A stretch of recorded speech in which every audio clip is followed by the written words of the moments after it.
All right, let's just dive right in. Today, we're going to break down a model of human relationships that is, well, let's just say it's a lot less fairy tale and a whole lot more Wall Street. We're looking at dating, attraction, and even love through the cold, hard lens of economics, all based on our source material. So, look, if you were expecting a feel good rom com, you might want to buckle up.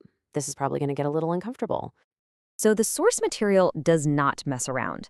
It hits you with this right out of the gate. This is the central idea. A relationship isn't some magical cosmic connection. Nope. It's a medium, a place where value, sex, security, friendship, you name it, gets exchanged. According to this framework, if there's no transaction happening, there's no relationship. It's a pretty jarring way to start, and that's exactly the point. Okay, wait a minute. If it's all just one big transaction, then where does that leave, love? What about the flowers, the late night talks, that feeling that this person is the one? Well, this model suggests that all those feelings are just our brain's fancy way of saying, hey, congratulations, you've just closed a successful deal. The feeling isn't the reason for the relationship, it's the result of a good transaction.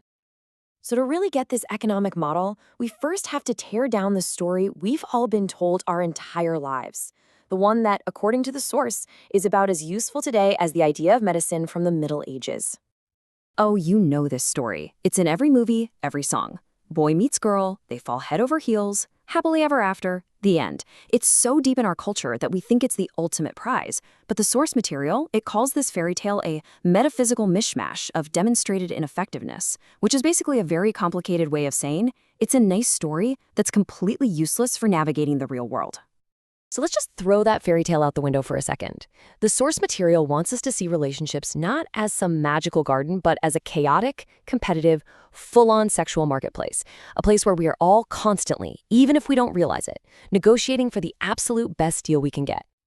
And in this marketplace, the word relationship gets a really specific, totally unsentimental definition.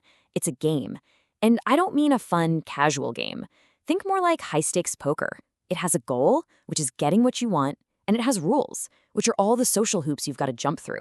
And if the payout isn't good enough, you just get up and walk away from the table. Simple as that. Okay, so if dating is a marketplace, what's the currency? What we are trading? Well, according to this model, it's something called sexual marketplace value, or SMV for short. And this is the core metric. This is what determines your power and all of your options. The baseline currency here is your NSMV, or normalized sexual marketplace value. The easiest way to think about this is like your objective stock price. It's based on whatever a culture generally agrees is attractive. Things like youth, physical features, status, resources. It's the on-paper value that you're bringing to the negotiation. Now, this is where the model gets really provocative. It argues that this value follows totally different paths for men and women over their lifetimes. For women, the source says, value is primarily tied to youth and fertility, so it peaks in the early 20s. For men, it's tied more to resources and status, so it peaks much, much later.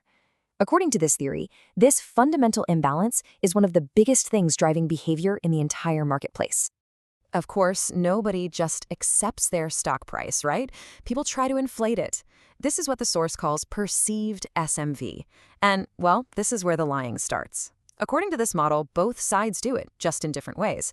Women might use makeup and filters to signal that they're at their peak youth and fertility.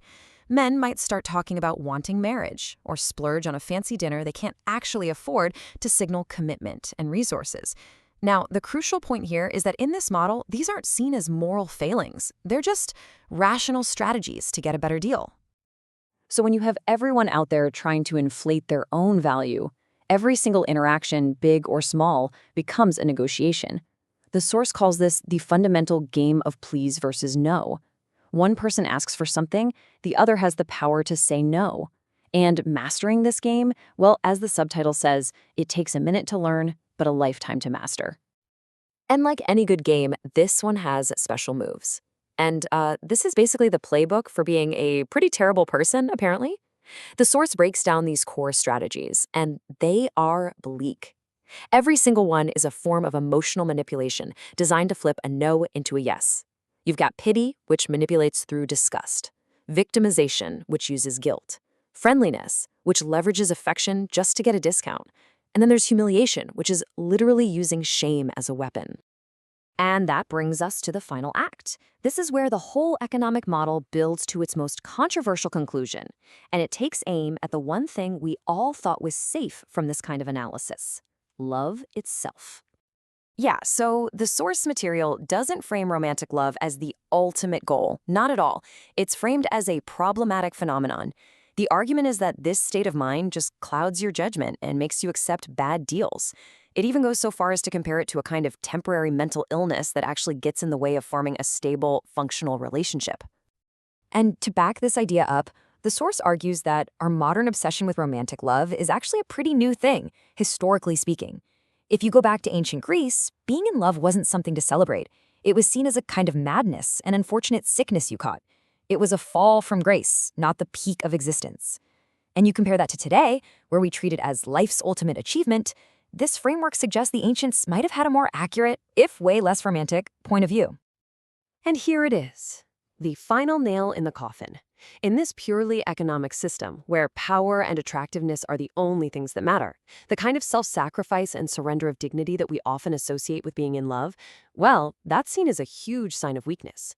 And in the cold math of the marketplace, nothing is less attractive than neediness. Therefore, love is extremely unattractive. So there you have it, a deeply cynical, purely transactional model of human attraction. It basically strips away all the romance to reveal what it claims are the raw mechanics of value, negotiation, and power that are hiding underneath. It's a challenging perspective, to say the least, and it leaves us with one final, pretty provocative question to chew on. If relationships really are just a game of power, are you playing or are you being played?